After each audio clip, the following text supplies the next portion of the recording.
We launch our first episode of I Talk Today. I'm Fairuz. And I'm Shafali. And we're here today because We are eye cancer specialists. In this episode, we will be discussing a specific eye cancer of babies, retinoblastoma. the World Retinoblastoma Awareness Week is from 12th to 18th May this year. This week is specially dedicated to create awareness about this eye cancer. Can you imagine an entire week dedicated to retinoblastoma globally? Why? Why would that be? Well, retinoblastoma is the most common eye cancer in children. It can be dangerous if missed and not treated on time. The child can even die. And that too, the very sad fact is none, literally none, is even aware of the fact that cancer can happen in the eye. And that too, babies? Absolutely. There is no awareness at all. And probably that is why we have an entire week in a year dedicated to create awareness regarding the same. And that's why we are here. So Shifali, you remember this recent, the child who presented, where the parents were completely unaware of the fact that the child could harbor an eye disease. In fact, when such diseases, such condition presents in a very, very advanced stage, which we usually see in our practice, it's very difficult to even save the life. So the awareness is because we have to find it out much earlier and then treat it as early as possible.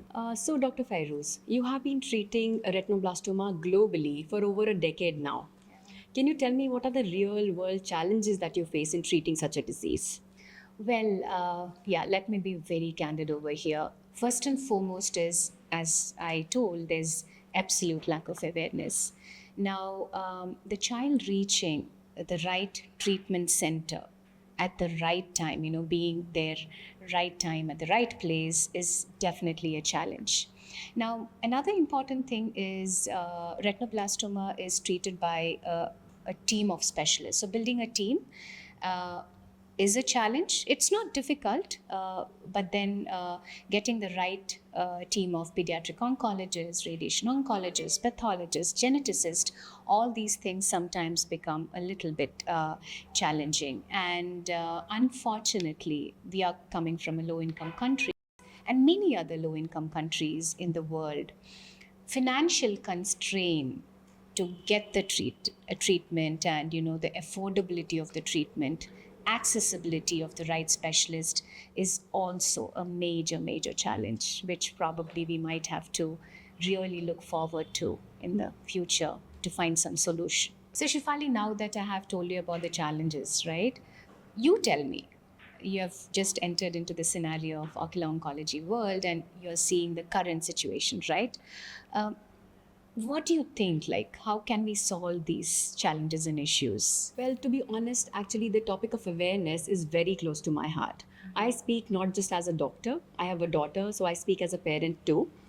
Yeah. So I know as the children grow up, there are so many things which can go unnoticed in children. They will not complain. We have to pick them up for them and take them to the specialist or even for screening of their health for that matter. Right. The good thing is because of the vaccination schedule, the visit to the pediatricians are so regular. So they check the entire body. But I would also like to encourage the pediatricians to make eye as an important part of the full body checkup in the children so that nothing goes unnoticed. I remember I've taken my daughter for a 6-monthly checkup of her eyes till now she's turning 7 almost every year.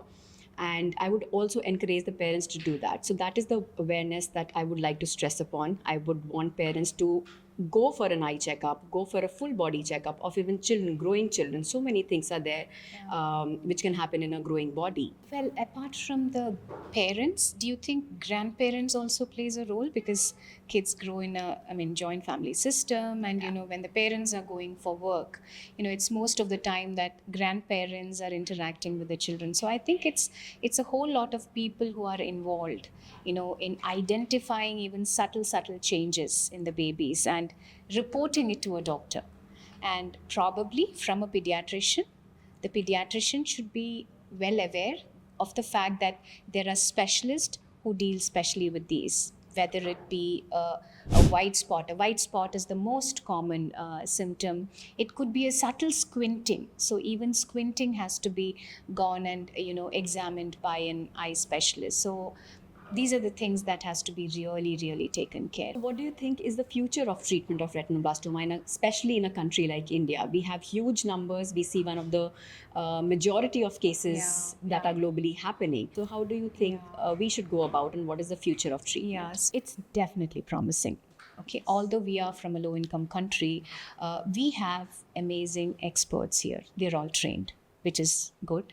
Second thing, the newer treatment modalities, although we come from a low socioeconomic developing based country globally, we are well equipped as in the Western standard or the international standard as far as conservation or saving of eye is concerned, saving of vision is concerned, even saving of life is concerned.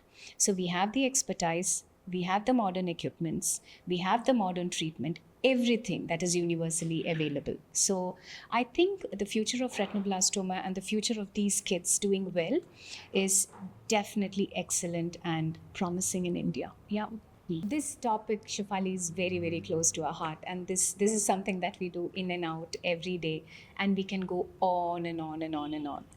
But we have to conclude, right? So let me ask you a question for the audience and for the listeners to take home today. What would be the most important thing that you want to actually send across as a message today? So, well, I would definitely like to stress upon regular eye screening in children, making it a habit to get the eyes checked along with the full body examination. That is the most important take home message that I would like our listeners to comply with. Yeah, and I would say that, as a part of our routine in our life, be it a child or be it an adult, just go for regular eye checkup.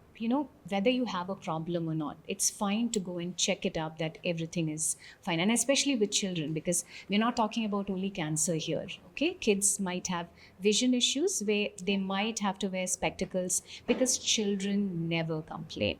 A regular eye screening can pick up vision problem, any other abnormality, or any other lethal abnormalities like an eye cancer. Eye screening, eye checkup. Right? You agree? Yes, I agree. All Totally. right. Thank you for being with us today. We would also want to leave this episode. We have created, I hope, a bit of awareness or more of awareness, but with the good news also. Retinoblastoma, although it's a lethal, deadly eye cancer, it is completely curable. We have medications according to the age of the children, which is not too toxic for them, which completely takes care of the tumor. So there is nothing to really get scared or worried about. We have great experts with amazing treatment modalities to take care of these children. So that's a happy news. Tune in regularly with us for such episodes on health, eyes, and various other wellness topics. Thank you so much, everyone, for tuning in. Have a healthy and blessed time. See you soon. See you soon. Bye.